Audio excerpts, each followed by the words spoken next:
Do you think you'll ever be queen?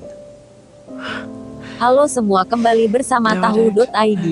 Kali ini Why do you kita think akan that? membahas teori konspirasi dari kematian Putri Diana.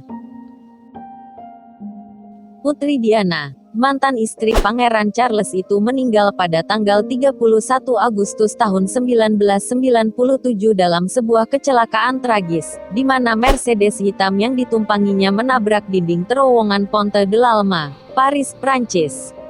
Kematian perempuan yang memiliki darah bangsawan itu masih diselimuti misteri. Sejumlah orang pun menyebut kecelakaan yang dialaminya merupakan sabotase. Yang pertama, mobil diganti pada detik-detik terakhir. Terdapat juga kontroversi tentang kebiasaan memakai sabuk pengaman. Diana dikenal sebagai sosok yang kerap menggunakan alat untuk menunjang keselamatan itu.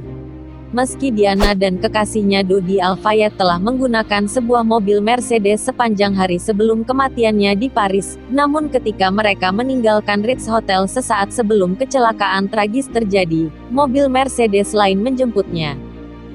Yang kedua, tak ada rekaman CCTV. Ketimbang memilih rute tercepat menuju apartemen milik Dodi di pusat kota Paris, Henry Paul memilih untuk melewati jalur berbeda.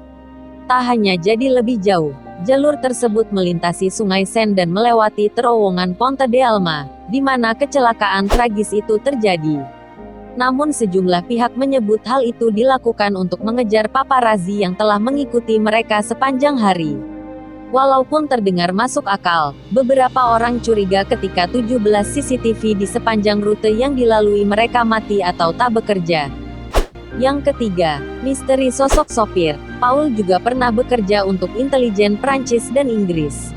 Tak hanya itu, sejumlah uang dalam jumlah besar tercatat dalam rekeningnya pada beberapa bulan terakhir sebelum kecelakaan maut di Paris terjadi. Yang keempat, telepon misterius. Dalam dokumenter kontroversial Unlawful Killing, seorang teman lama Diana, Simone Simons mengungkap kisah mengejutkan ketika kawannya itu menerima telepon dari seorang pejabat tingkat tinggi Inggris yang membahas soal kampanye Diana dalam pelarangan ranjau darat. Ketika Diana memberikan telepon itu kepada Simons, ia dapat mendengar seorang pria berkata, "Jangan ikut campur dalam hal-hal yang Anda tidak ketahui, karena Anda tahu kecelakaan bisa saja terjadi."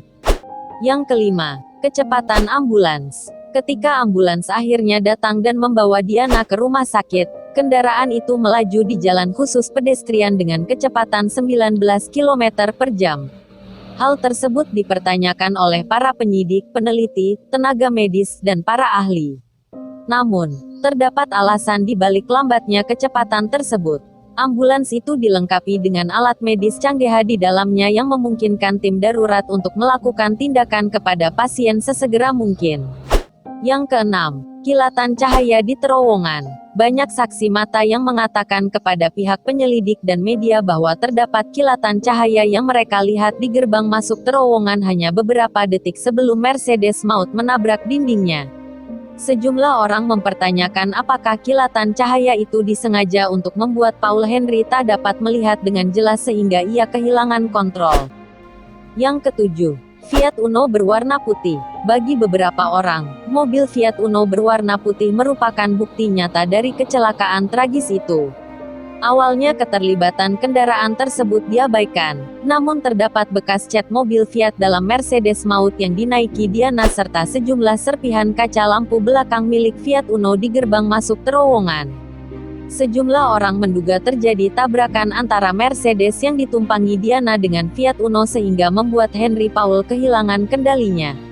Beberapa orang mempertanyakan apakah pengemudi Fiat Uno sengaja mencelakai mobil yang dinaiki Diana.